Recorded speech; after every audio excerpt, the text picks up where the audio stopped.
Welcome back, Michael Wickerson, plugging through the plugins because we're done the tools, and I've highlighted some online tutorials from the greats, from Alfonso Paluzzo to Lunchbox Proving Ground and Paneling Tools by Rajaa Issa. And these are not like just break down and show all the details of the script, but to let you know they're out there.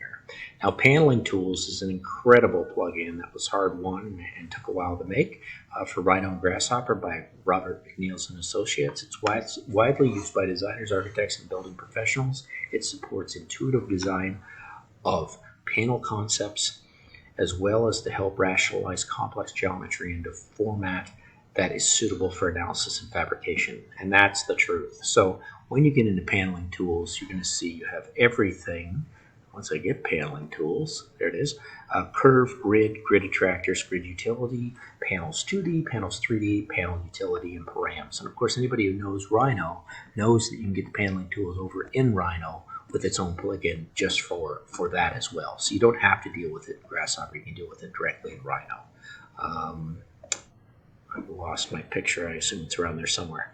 What I've done in this 43rd script, Paneling Tools Rajaa Issa, is basically watch their Wiki McNeil Vimeo and then produce this script from it. I'm sure they put it out for you, but it's pretty basic.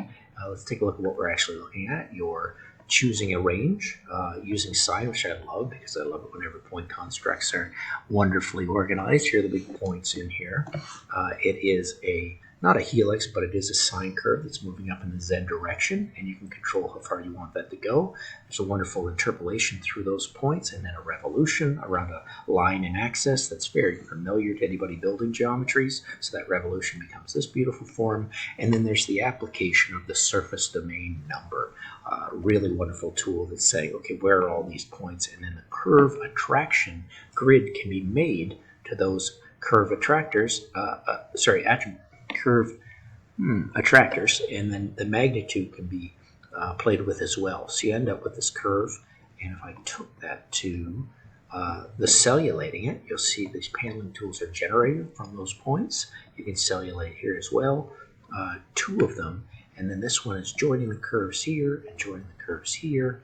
And the only difference that's happened here, why have I done two control points and control points here can be put through an interpolation here and the same interpolation here, and then joining those curves. Now the thing that comes out different on those is why did I do that?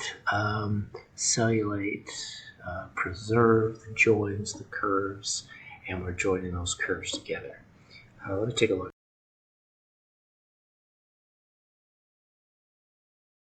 Okay.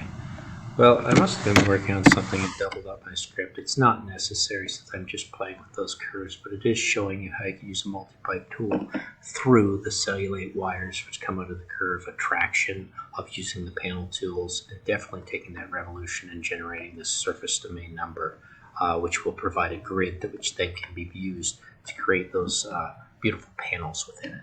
So it's a much simpler script than you think. I leave it there for the tutorials and what was being played with, but you do want to go on and check out the wiki, mcneil.com, Rhino Home Essential Mathematics, and you may want to check out the Vimeo series that was put together in this video. All right, just a little tidbit of information about that, and just showing the power of Rajaa Issa, which extends to so much more than paneling tools, and certainly the white papers that came out on algorithmic, basic algebra, and mathematics and computational studies, and the work within C# Node by Rajaa Issa. Thanks for watching.